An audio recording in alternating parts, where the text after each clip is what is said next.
थोड़ा दाना देना, बहुत तेज भूख लगी है। गौरी, तुम हर दिन मेरा दाना मांगने आ जाती हो, कभी सोचा भी है मैं ये दाना कितनी मुश्किलों से लाती हूँ, जिसे तुम मांग कर खा जाती हो। चिड़िया, थोड़ा सा दाना ही तो मांगा है, आप तो बड़ी बड़ी सुनाने लगी। गौरी, मना करने में मुझे शर्म आती है कि रात में आपकी वजह से भूखी सोई हूँ, लेकिन तुम हो जरा भी दाना मांगने में शर्म नहीं करती। गौरी कभी चुपचाप वहाँ से चली जाती है। उसे चिड़िया की बातों का बहुत बुरा लगता है। ऐसे ही दिन गुजर रहे थे। फिर एक दिन जंगल में लकड़हारा इंसान आता है और कौवे के पेड़ को काटने लगता है। हाँ भाई, ये पेड़ काफी पुराना है। फैमिली, कैसे आप सभी लोग? ऐसा करते हूँ बहुत अच्छा कि मैं बहुत अच्छी हूँ। तो स्वागत है आप सभी का मेरा नेहा मिनी ब्लॉग में। कैसे लगती है आपको हमारी रानू चिड़िया की कहानी? कमेंट करके जरूर बताइए, सब्सक्राइब भी करिएगा, शेयर भी करिएगा, लाइक जरूर करिएगा। ओके फ्रेंड्स, फिर मिलते हैं।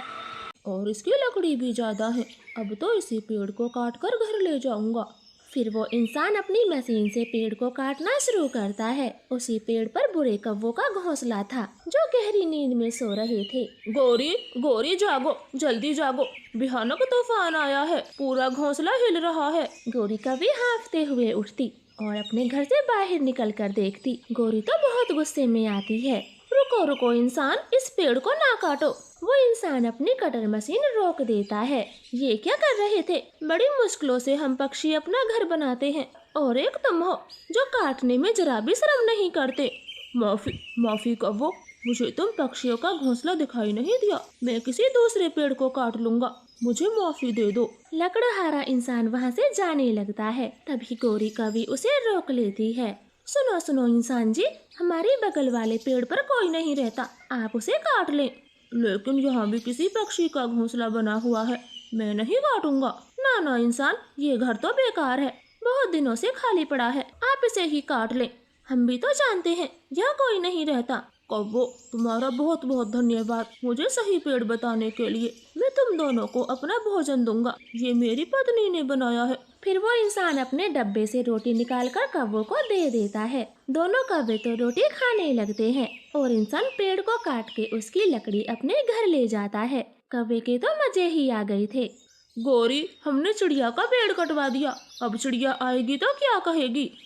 क्या कहेगी? मुझे बड़े भाषण दे रही थी, थोड़ा सा दाना क्या मांग लिया, मुझे ज्ञान ही देने लगी, समझने लगी हम कोई भिखारी पक्षी हैं। हेलो उसे प्यारे अब पता दोस्तों, चलेगा चैनल को जब चींची सब्सक्राइब कर करके लो रोएगी। जल्दी जल्दी। सभी शाम हो लोग को गई थी। चैनल छोटी सब्सक्राइब कर चिड़िया लो। दाना आगे एक लेकर वीडियो देखने वापस के आती लिए है चैनल को तो बहुत सब्सक्राइब दुखी करें। होती वो कौवों से पूछती है, मेरा घर, मेरा घर कहाँ गया? और पेड़ भी नहीं है। गौरी, मेरा घर कहाँ गया? आपने कुछ देखा? छोटी चिड़िया, आज एक लकड़हारा इंसान आया था, वही तुम्हारे पेड़ को काट कर ले गया होगा। कालू भैया, आप उसे रोक भी तो सकते थे, पेड़ काटने को मना कर देते, मेरा घर टूट गया। चिड़िया, अब रोने से क्या होगा, तुम तो हर समय दाना दाना खोजती हो, घर की भी रखवाली करनी पड़ती है, जैसे कि हम करते हैं। गौरी, कृपया आज रात तुम मुझे अपने घर में आसरा दे दो, कल मैं अपना दूसरा घर बना लूंगी। हाँ चिड़िया, तुम हमारे घर में रह सकती हो, मगर आज का जो भी भोजन तुम्हें मिला है वो आधा हमको देना होगा। बाहर सर्दी का मौसम था, इसलिए चिड़िया गौरी को अपना आधा भोजन दे देती है और रात को कौवों के घर में सोती है। सुबह हो गई है, अब मैं चलती हूँ, घर भी तो बनाना है और भोजन ढूंढने भी जाना है। इतना बोलकर छोटी चिड़िया कौवों के घर से चली जाती है और रात होने तक अपना छोटा सा घोंसला बना लेती। चलो, आज तो मैं इसी घोंसले में सो जाती हूँ, कम से कम कौवों को भोजन तो नहीं देना होगा। रानू चिड़िया थोड़े से दाने चावल के खा के सो जाती है। इधर कौवे तो भूखे थे। कालू, काश चिड़िया का घर कभी न बन पाए और हम कल की तरह चिड़िया का भोजन खा पाते। गौरी, बस आजा, सोने दो चिड़िया को, कल मैं चिड़िया का घर फिर से तुड़वा दूंगा। ऐसे अगले दिन कालू कौवा चिड़िया के पेड़ को काट देता है। कुछ देर बाद रानू दाना लेकर आती है। कालू, गौरी, आज मेरा पेड़ फिर से नहीं है, किसी ने फिर से काट दिया। चिड़िया, वो लकड़हारा इंसान फिर से आया होगा और घोंसले को खाली देखकर तुम्हारे पेड़ को काट दिया होगा।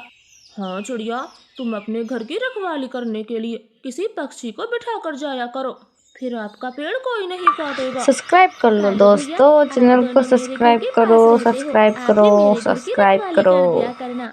हाँ हाँ चिड़िया, क्यों नहीं, रखवाली तो हम कर लिया करेंगे, बस शाम को आप हमें तिहाई का भोजन दे दिया करना। चिड़िया सोच में पड़ जाती है। रोज रोज घर बनाने से तो अच्छा ही होगा मैं इन कौवों को भोजन दे दिया करूँ। ठीक है कालू गौरी, मैं अब से आपके लिए भोजन लाया करूँगी। ऐसे आज रात भी चिड़िया कौवों के घर में सोती है। कौवे तो खुशी खुशी चिड़िया का भोजन खाते हैं। फिर दूसरे दिन कालू गौरी चिड़िया के घर की रखवाली करते और चिड़िया के आते ही उसका आधा भोजन ले लेते हैं। दिन ऐसे ही गुजरने लगे थे। एक दिन जंगल में चिड़िया को भोजन नहीं मिला था। चिड़िया, आज भोजन क्यों नहीं लाई हो? गौरी, मुझे दाना नहीं मिला, बहुत दूर दूर तक खोजा, आज मुझे भूखा ही सोना पड़ेगा।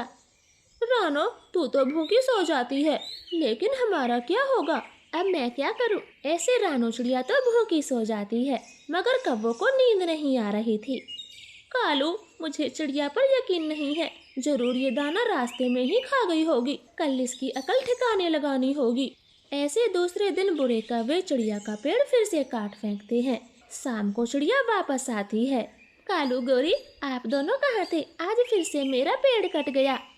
रानो चिड़िया, हम थोड़ा टहलने चले गए थे, बस तभी लकड़हारा इंसान आ गया होगा। बेचारी चिड़िया तो बहुत रोती है और गुस्से में आकर अपना दूसरा घर नहीं बनाती, मगर रात को उसे बहुत सर्दी लगी थी। वह कांपती हुई यहाँ वहाँ कोई गर्म स्थान ढूंढती है। अरे बाप रे, कितनी सर्दी है। अगर कौवों के घर गई तो गौरी भोजन मांगेगी। मेरे पास तो कुछ भी नहीं है। आज रात तो मैं ठंड से मर ही जाऊंगी। अब मैं क्या करूं?